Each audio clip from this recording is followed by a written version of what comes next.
Alright guys, bit of a funny old day today. It keeps raining then sunny, then raining then sunny. So apologise if the light's all over the place for this. But today I'm going to convert this lot here into a beetroot and summer squash, more specifically sunburst squash, into a chutney. So a quick whiz round the table with the ingredients. About 750 grams of beetroot, that's my own, just picked yesterday. 750 grams of squash. They've been salted, chopped and salted for the last couple of hours. Let's have a look. Hang on, as before, look, there'll be loads of liquid in the bottom. Yeah, loads of liquid in the bottom. If you don't do that, it goes all wishy-washy in the jars. What we got here? 3 onions. I'm using red for everything here. Red onions. 4 apples. Well, these are ordinary eating apples. 3 I'm going to grate and 1 I'm going to chop. 3 oranges, and I want the zest and the juice from them. Some Nigella seeds at the front here. Don't know if you can see this. Coriander seeds, ground cloves, tablespoon of ground cinnamon. I found it here. I had to put my list in my mouth because I couldn't see what I'm doing. Red wine vinegar, about 750 ml, and about 700 grams of golden granulated sugar.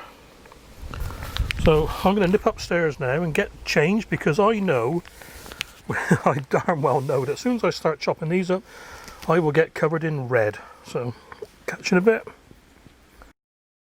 And here's the 3 sunburst squash before I chop them up. Lovely squash, I tell you, so prolific as well.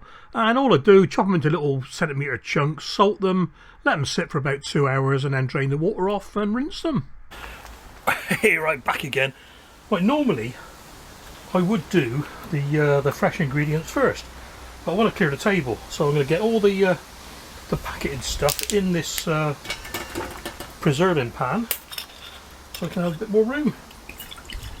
So, love the smell of vinegar. 700 ml of red wine vinegar.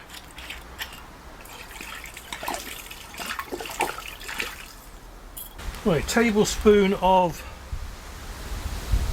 probably out of focus, tablespoon of coriander seeds.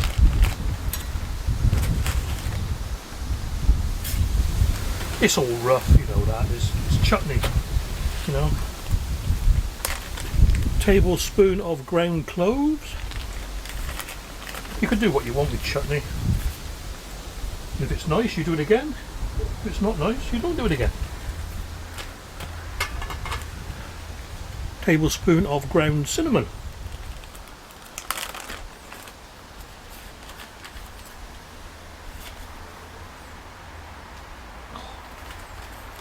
Oh, that's sweaty. And 2 tablespoons of Nigella seeds. And 2 tablespoons will do. You could use mustard seeds, different sort of heat to them, but 700 grams, 750 grams of sugar, that's a kilogram, so careful here, just under the full pack.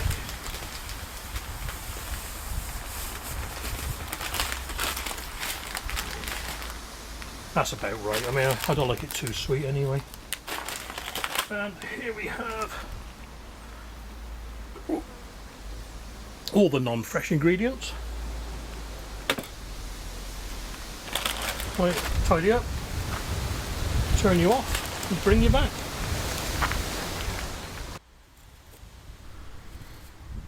Okay, then next on with the apples. I'm using Granny Smith's this time.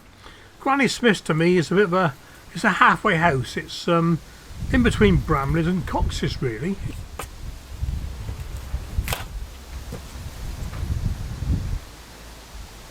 So the first one I'm just going to peel and dice.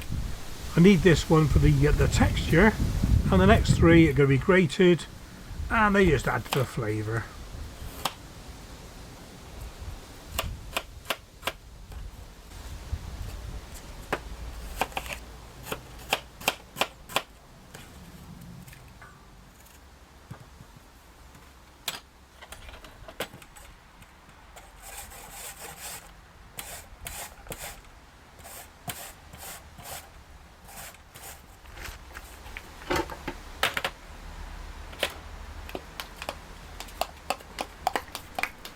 Okay, then that's the apples in. Next up, the oranges, zest and juice of 3 oranges. I'll tell you what, guys, I am so allergic to the zest of oranges. I had to hold my breath doing this, and luckily I was outside, otherwise I would have been sneezing my head off.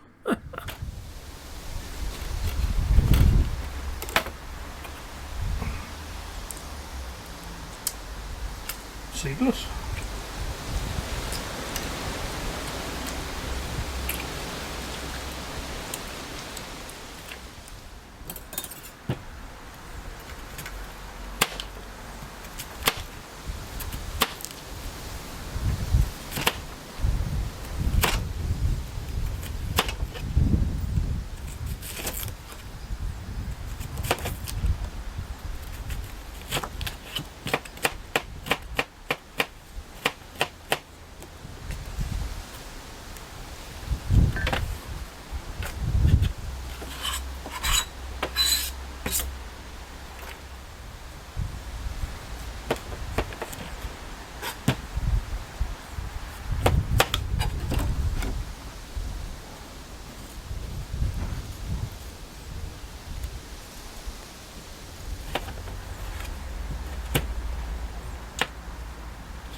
Like an axe murderer. Just want to show you these before I finish chopping them up. Look at this. Should have brought some gloves. Beetroot Subito. Lovely. Look at that colour all the way through.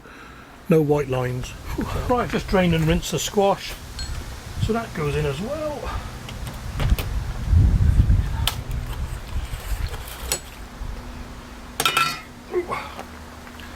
All ready for cooking, so go and get the hob. I'm back in a minute.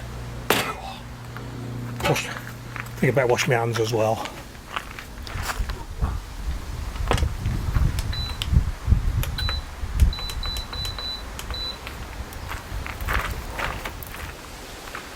Right, gonna get it boiling as quick as I can, get the sugar melted, and then leave it simmering for about an hour, hour and a half.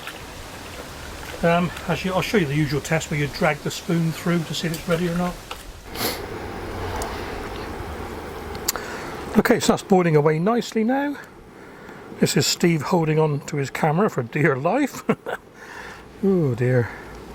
Yeah, so I'm going to turn that down to a simmer and have a look in about an hour and maybe leave it an hour and a half.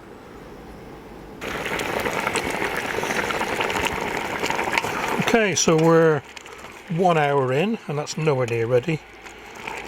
The drag test is where you pull the spoon across the liquor and it should leave a trench behind it, and that's just full of liquid, look, full of vinegar still, which is very, very, very bright red.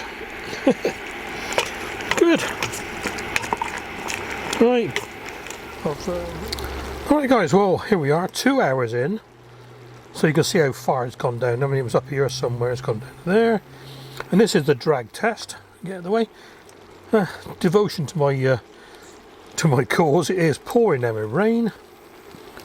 So you see that when you drag a spoon through, it leaves a little trench behind.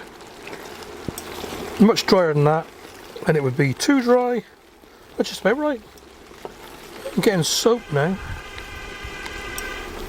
Yeah, thanks for that, mate. Well, if this isn't devotion to a cause, I don't know what is. Pouring down, my back soaking wet. Ready to go in the jars. These are all sterilised. Everything's sterilised.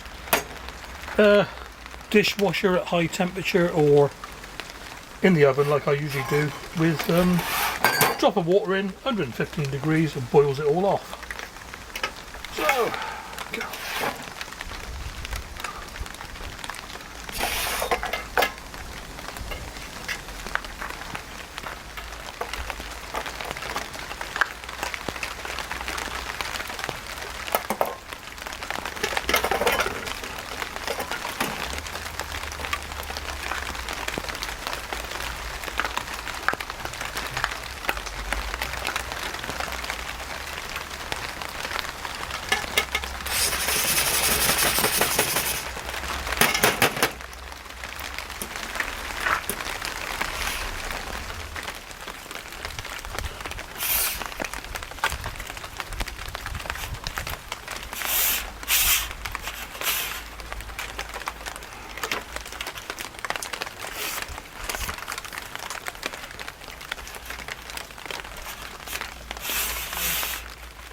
2 jars of beetroot and squash chutney. Lovely jubbly.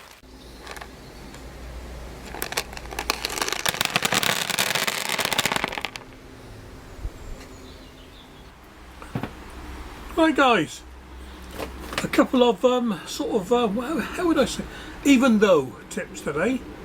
Even though you don't want courgettes or squashes, you've got to pick them.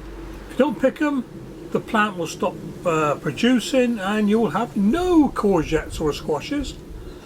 That's the first one. And the second one is, even though it's raining, which it was a few seconds ago, and I got my tomato in a bottle here, even though it's raining, you've still got to water plants in containers.